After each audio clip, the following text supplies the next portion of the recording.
క్రమశిక్షణ లేక గత ప్రభుత్వం ఆర్థికంగా క్రమశిక్షణ లేకపోవడం వల్ల లక్షలాది కోట్ల అప్పులు చేసి చిన్నాభిన్నం చేసే పరిస్థితి. అలాంటి దాన్ని ఇప్పుడే కేంద్ర సహకారంతో 1 by 1 క్లియర్ చేసుకుంటూ సుమారు 10 లక్షల కోట్ల పైచిలకు అప్పులు ఉన్నాయి. ప్రతి సంవత్సరం ఈ అప్పులకి అసలు వడ్డీ కలిపి 70,000 కోట్ల పైచిలకు పే చేయవలసిన పరిస్థితి. ఒక పక్క అప్పులు తీర్చాలి, అభివృద్ధి చేయాలి. ఇవన్నీ కూడా ఒక నాయకుడు, సమర్థవంతమైన నాయకుడు చంద్రబాబు నాయుడు గారు వల్ల సాధ్యం.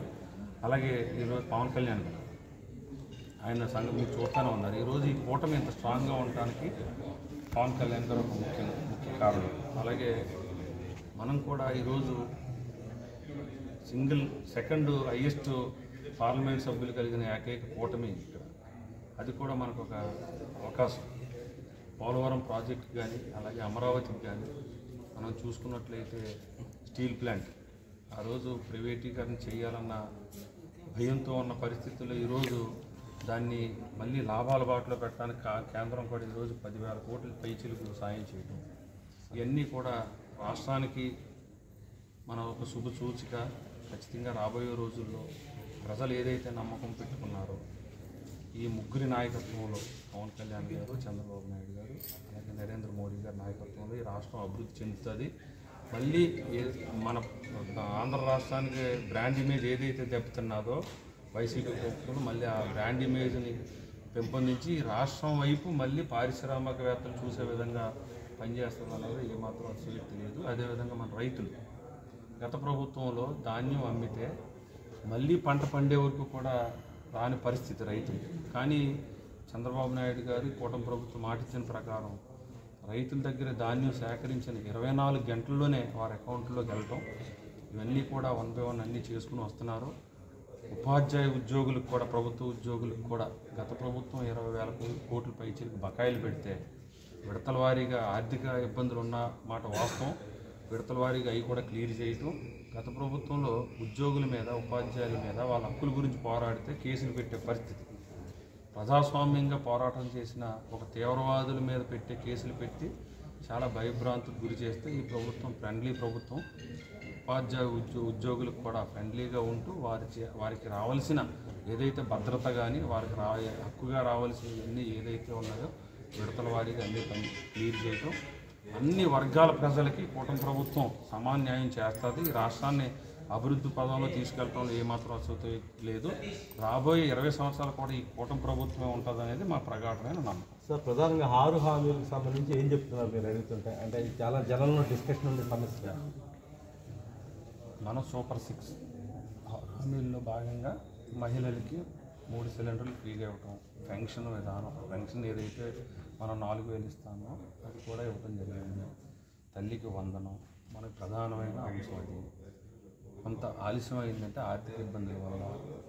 నాయకుడు చంద్రబాబు నాయుడు గారు క్లియర్గా చెప్పడం జరిగింది. గత ప్రభుత్వం లాగా ఒక దాంట్లో తీసుకొచ్చి అభివృద్ధి, ఇప్పుడు అమరావతికి నిధులు వచ్చినాయి, లేకపోతే పోలవరం నిధులు వచ్చినాయి, ఆ నిధులు ఎలా డైవర్ట్ చేయొచ్చు. నిధులు డైవర్ట్ చేస్తే అక్కడ అభివృద్ధి ఆగిపోద్ది.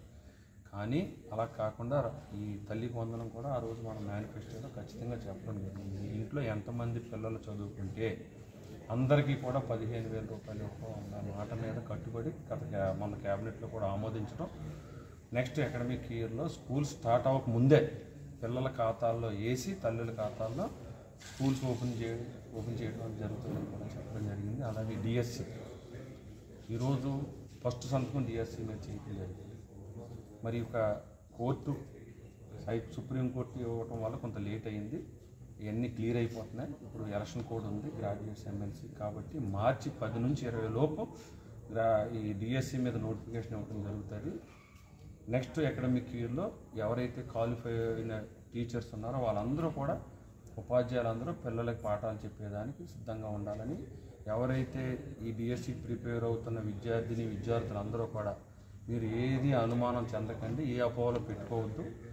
చంద్రబాబు నాయుడు గారు, పవన్ కళ్యాణ్ గారు, అలాగే పురంధేశ్వరి గారు ఏదైతే మీకు మాట ఇచ్చారో మాట ప్రకారం మీకు రేపు మార్చిలో డిఎస్సి నోటిఫికేషన్ వస్తుందని మీ అందరి ద్వారా తెలియజేసుకున్నాం. అలాగే ఏపీపీఎస్ చైర్మన్ నియమించడం, తద్వారా ఇప్పుడు ఆల్రెడీ కొన్ని కానిస్టేబుల్ పోస్టుల విషయంలో కానీ గ్రూప్ 2, గ్రూప్ 1 కూడా ఆల్రెడీ మరి పోస్టులు తీసుకోవటం, డిప్యూటీ ఈఓలు అన్నీ జరుగుతున్నాయి. అన్ని షెడ్యూల్ ఇవ్వడం జరిగింది. 1 by 1 ఏదైతే మాట ఇచ్చామో అన్నీ కూడా రాబోయే రోజుల్లో ఏ మాటనే కూడా నిలబెట్టుకోవడానికి కూటమి ప్రభుత్వం నిలబడి మీ పార్టీ కన్నా మీ పార్టీ సమావేశాలు ఇవి చేస్తుంది, ప్రజల్లోకి వెళ్ళి గట్టిగా తిరుగుతుంది జనసేన. ఎట్లా చూస్తారు రేపటి నుంచి ఇంకా ఎలా స్పీడ్ పెంచబోతున్నారు? ఇక్కడ జనసేన, తెలుగుదేశం, బీజేపీ అని మాకు ఏ భేదాభిప్రాయాలు లేవండి. కూటమి అంటే ముగ్గురు సమానమే. కూటమి విలువలకి మా నాయకులు ఇక్కడ చంద్రబాబు నాయుడు గారు, పవన్ కళ్యాణ్ గారు ఈ రాష్ట్రానికి వచ్చినప్పుడు బీజేపీకి పురంధేశ్వరి గారు వారు ఏదైతే ఆదేశించారో ఆదేశాల మేరకు మేము పనిచేస్తాం. అక్కడ చాలా మనం చూసుకోండి, మీరు కావాలంటే పవన్ కళ్యాణ్ గారు కానీ, పురంధేశ్వరి గారు కానీ, చంద్రబాబు నాయుడు గారు చాలా ఐకమత్యంగా ఆ లక్ష్యం ఇక్కడ పార్టీ కాదు, ఆల్రెడీ అధికారంలో ఉన్నాం. మనం ప్రజలకు ఏదైతే మాట ఇచ్చామో ఈ రాష్ట్ర అభివృద్ధి ధ్యేయంగా పనిచేస్తున్నారు. కూటమి ఎట్టి పరిస్థితుల్లోనే చిన్న ఏదన్నా ఉంటే అది టీ కప్పులో తుఫాన్ అంటారు అంతే తప్ప ఒక కుటుంబంలో అన్నదమ్ములు నలుగురు ఉంటే నలుగురు మధ్యనే భేదాభిప్రాయాలు ఉంటాయి. ఇన్ని లక్షల మంది, కోట్ల మంది కార్యకర్తల, నాయకుల మధ్యన ఖచ్చితంగా మాకు సమన్వయం ఎప్పుడు మీకు చూపెడతారంటే ఎలక్షన్ వచ్చినప్పుడు. ఇప్పుడు గ్రాడ్యుయేట్స్ ఎమ్మెల్సీ ఎలక్షన్ వస్తుంది ఈ 2 జిల్లాల్లో, ఇక్కడ అలాగే కృష్ణా, గుంటూరులో. మీరు సమన్వయం చూడండి ఎంత ఐకమత్యంగా పనిచేస్తున్నాం. మనం సమయం వచ్చినప్పుడు ఎప్పుడు కలిసి ఉంటాం. కావాలంటే మా మధ్యన ఏదన్నా మేము చిన్న విషయాలు వచ్చినా సర్దుబాటు చేసుకుంటాం. అవన్నీ మాకు కావాలి. ఆల్ ది బెస్ట్ రాజశేఖర్ గారు. ఇది చాలా పెద్ద ఎత్తున ఉమ్మడి తూర్పుగోదావరి జిల్లాలో జనసేన, బీజేపీ, తెలుగుదేశం పార్టీ ప్రచార కార్యక్రమాన్ని ముమ్మరం చేశాయి.